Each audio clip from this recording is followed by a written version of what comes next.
दिए में जो फूल बत्ती लगती है, गोल बत्ती लगती है, गोल वाली, ये बत्ती हमेशा कोई विष्णु भगवान की पूजन कर रहे हो, शिव जी की पूजन कर रहे हो, कोई अन्य देवता का अगर आप स्मरण कर रहे हो तो गोल बत्ती लगाई जाती है। भगवान के मंदिर में पूजन कर रहे हो तो गोल बत्ती लगाएं।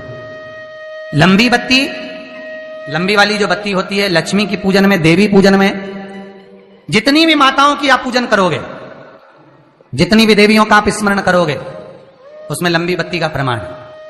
पितरों की पूजन में लंबी बत्ती का प्रमाण है। पितरों को कभी गोल बत्ती नहीं लगती। आप मटके के पास में, परिंदे के पास में, जल के पात्र के पास में कोई भी अगर दिया लगाएंगे तो वहां गोल बत्ती रखकर लगाएंगे तो घर में लक्ष्मी नहीं टिकेगी।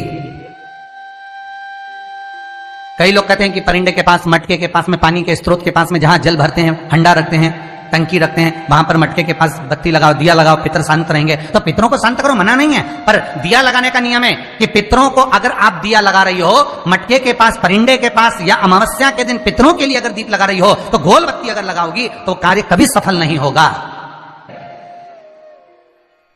धन आएगा जाएगा, टिकेगा नहीं। इसलिए पितरों के लिए अगर दिया लगाना है, पूर्वजों के लिए दिया लगाना है, पितरों के लिए अगर दीप लगाना है तो लंबी बत्ती लगाइए। लंबी बत्ती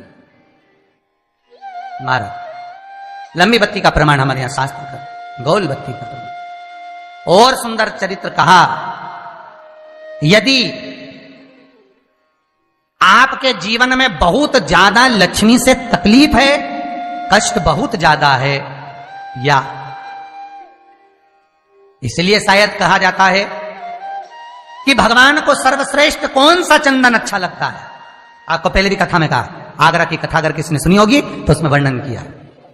भगवान को सर्वश्रेष्ठ चंदन कौन सा, भगवान को सर्वश्रेष्ठ चंदन कौन सा प्रिय है, वो कौन सा चंदन है जो भगवान विष्णु को लगाएं, राम को लगाएं, कृष्ण को लगाएं, वो कौन सा चंदन है जो श्री हरि को लगाया जाए।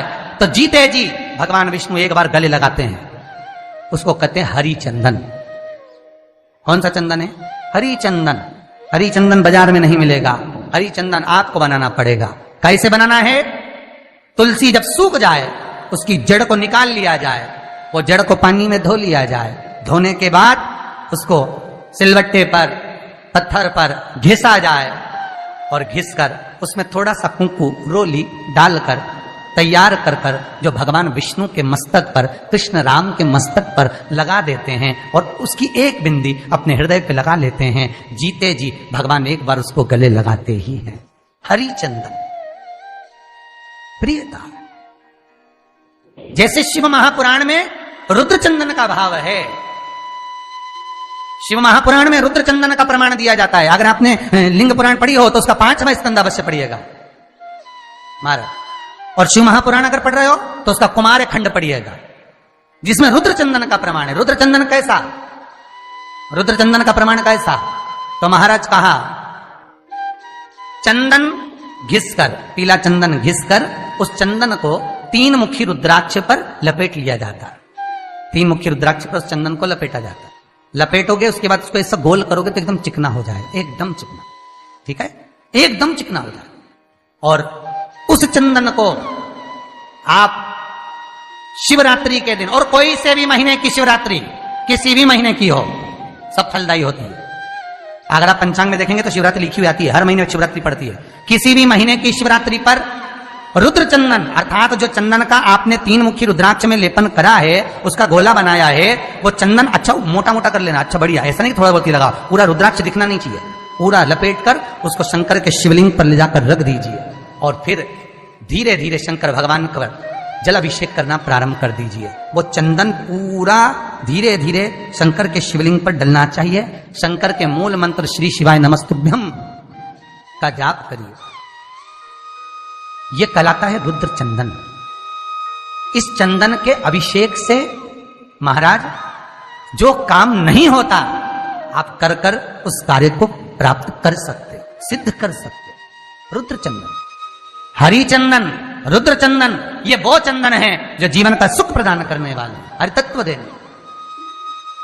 मंगल है, राहु है, केतु है, दशा बेकार चल रही है, लक्ष्मी नहीं आ रही, कष्ट बहुत है, फैक्ट्रियां नहीं चल रही, कहीं मत जाओ, मेरे शिव की शरण में जाकर एक बार शिव महापुराण को पूरी सुनो, शास्त्र के हटकर कुछ नहीं बोलेंगे।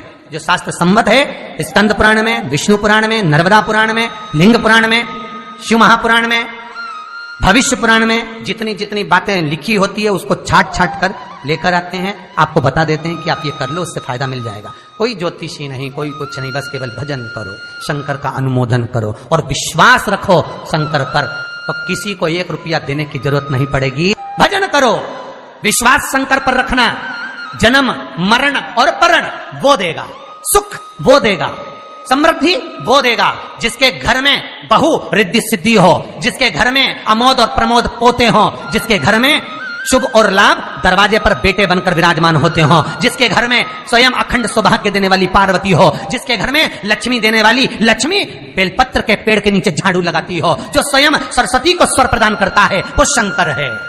जब सब कुछ उसके पास में है, कुबेर का खजाना वो चोर को दे देता है, जब सर्वस्वता उसके पास है, तो आप इधर उधर डोलते क्यों हो? क्यों डोलो? उस पर विश्वास रखो। वो शंभु, वो शंकर, वो त्रिकालदर्शी, वो कैलाशी, वो अविनाशी सुख देगा, आनंद देगा। पाने का तरीका केवल उसको रिझाओ। जो मंदिर आपसे दूर हो, जिस मंदिर में कोई नहीं जाता, जिस मंदिर में कोई दिया तक नहीं लगाता, उस मंदिर में तुम जाओ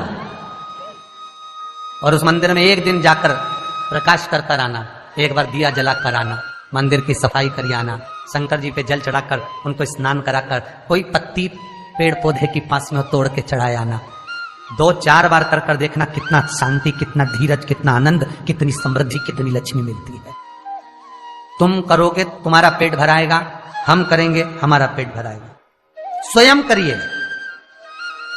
तो ब्रह्मलोक के देवता ब्रह्मा हैं, वैकुंठ के देवता भगवान विष्णु हैं, और मृत्यु लोक का अगर कोई देव है तो वो महादेव है, केवल शंकर, केवल शिव, मृत्यु लोक का देव। अभी एक विचार करो, तुम्हारे घर में अगर थोड़ी सी तकलीफ आई तो सबसे पहले अमेरिका में लड़का रह रहा वो आएगा क्या?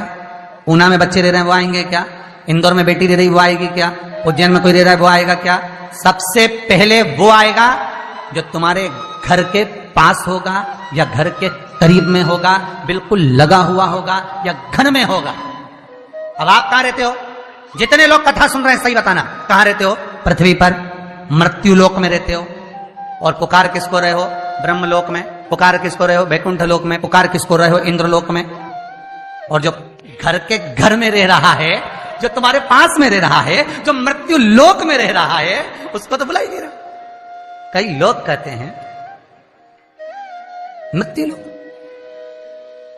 कई लोगों की आदत है, पड़ोसन को तो खूब चाय पिलाएंगे, पड़ोसन की काकी के तो खूब पांव पड़ेंगे, पड़ोसन को तो चाय भी पिलाएंगे ना, इतना घूंघट रही ना, धोप भी लगाएंगे, पड़ोसन को तो खूब प्रणाम करे, पड़ोसन को तो खूब नमन करे, पड़ोस की काकी के ना, मौसी के ना, चाची के ना, इनके ना उनके।